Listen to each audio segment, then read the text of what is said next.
And that's an issue I brought up with Will, because it's like all of a sudden you show up.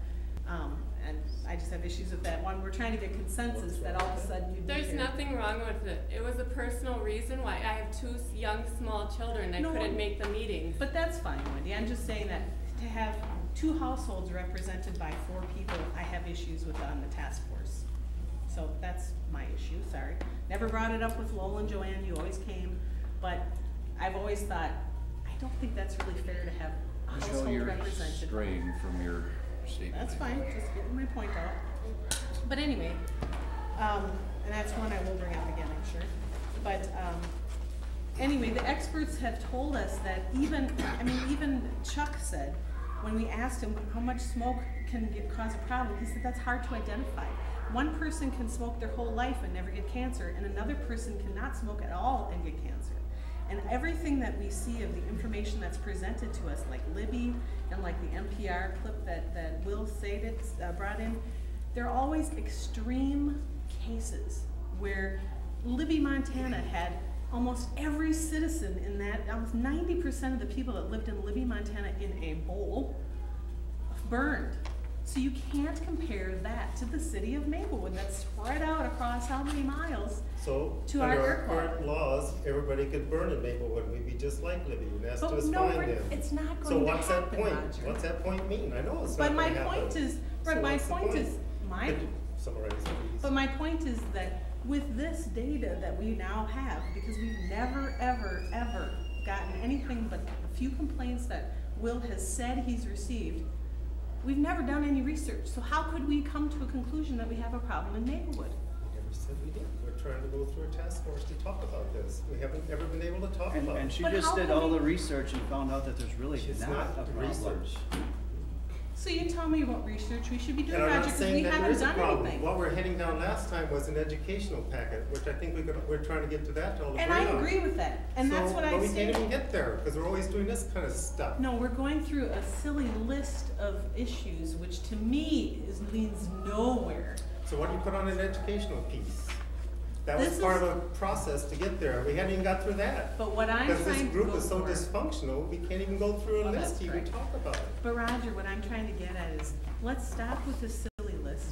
Let's figure out, do we think we have a problem? If we That's think we not- have a problem, how do we come to that conclusion, whether we have a problem or not? You tell me, I'm Well, how asking. do we? Because we haven't been able to discuss it, quite frankly. So how do you think we could come to it? And the point is, we have a very disjointed ordinance, and it'd be useful just to clarify it. Exactly. And we all agree on that, but we haven't been able to get to that. We Because agree we're we going should do an through this list. educational piece, but we can't get to that because we can't agree on the kind of information that goes in an educational piece. No, we never did that. That's what we're supposed to pick up tonight, but now we're having, I don't know what we're having now. Because We should just get to our agenda because and my go through motion that. is, I wanna get rid of this list, because I think the list is a waste of our time. I think we should focus on The moving list is, forward. what's the list? It's the one we started on that, okay. Yeah, it's the one we started on last time, which twice I said last time it was a waste of time. Well, why is it a waste of time to try to Because talk about it's it? not going to get us anywhere. If we Well, how do have, you know that until you talk about it? because saying that someone doesn't care for wood smoke, yes or no, do we agree with that, is not getting us anywhere, Roger. I'm Well, no, sorry. and then we gotta get to some common points to put, and then we build on those in the education Well, piece. then That's what- just kind of a group, non-biased, just kind of information, so people are aware. Then let me ask you a So- question. Does this group believe that we should go down a road of education?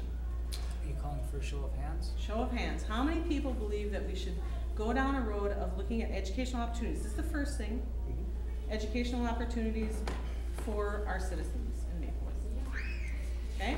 That looks like a consensus to me. It's a majority. Now, how many people here think that we should clarify the ordinance? These are exactly what I said at the last couple of meetings, that we should clarify the ordinance, because right now when it says rubbish, people obviously don't know that you can't burn your newspapers and your junk mail, and so clarifying the ordinance. How many Could we people change show that up? wording to update the ordinance? Yeah. Well, it depends on how you wanna update it, because if you say we wanna update it to say that wood smoke is a health hazard and therefore it's a nuisance, so that anyone can call is now in the nuisance law, I have issues with that. So, to me, I don't know. to me, I don't know that updating is the right word. Michelle, not to argue with you or be argumentative, but the ordinance does state only charcoal, coal, or clean dry wood may be used for burning. But I understand that. Who doesn't? I have This is neighbors that not have an burned audience petition. No, I'm asking. clean who dry doesn't wood that's treated. understand that? You know what I mean? And, okay, good point, point taken, thank you. So this is where I'm saying clarify. Okay, I would also like to have our police be able to have more enforcement of this, to either give out fines or something when people keep offending. But see, the data showed that they weren't reoffending.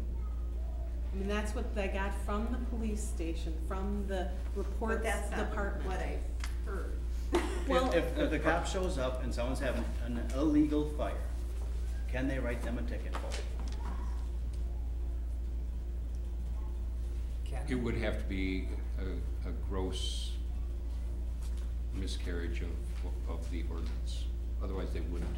The typical thing would be 2 warnings before any citations. And then the citations are a legal process which can stretch out for months. Because I know when they came to our house, they told us we had to put the fire out.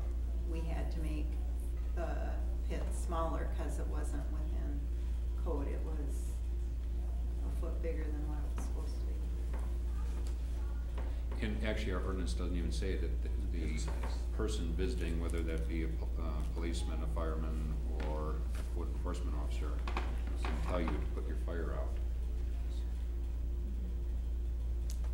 but see now, but don't you also somewhat agree with, tell me what's wrong, okay, I'll do it. I mean, personally, I'm a warnings person. Tell me, oh, shoot, didn't know it, I will now not do that anymore. If they're certainly ridiculously burning, you know, But the 20 problem feet is- high in garbage, that's a different issue. The problem is there are people on this committee that believe that any burning is wrong. And that's how this meeting got started. And there are people here that believe all burning is good, it seems to me. And there are a lot of people that don't believe all burning is good. Yes.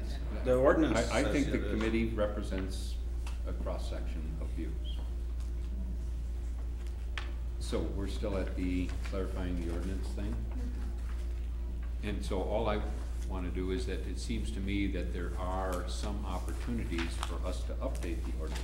And so if you're just talking about going through and taking the existing language that's there and making it more understandable, then I don't think that that would do everything that we should do. And tell me why you feel that way. Well, it doesn't, at least as of yet, maybe you're gonna get to it, new technology doesn't address that. That was another thing that I was going to write. And But even though Butch Jarvis, you know, I don't imagine that you talked to Butch Jarvis and said, well, what about a permit system that would be in place to ensure that, that those who at least get a permit get all of the updated codes and burning suggestions? And no, I didn't, because he said that he doesn't have any fireplace types of issues, so we didn't go down that road. Well, and why would there be an issue generated about whether somebody has an EPA high efficiency unit versus an old crummy one? Well, sorry, Why but we're would here why because would of that that. generate an issue? But we're here because of a person that it doesn't like that I burn to heat No. my home. And I have an EPA certified stove. Has the information that we have been given indicated that there is a tremendous difference in the amount of particulates from an EPA Yes. free stove? And one of the things that I was going to get to next, but we've been on the ordinance piece, is should we recommend that the city consider that any new fireplaces that are put in are at least EPA certified, so that we would not ever get to Olivia, Montana, even though I never, we couldn't, but. So, we were back, I think that if we look at the various codes from other cities, we look at the information that we've given, that there would be the possibility that we might want to consider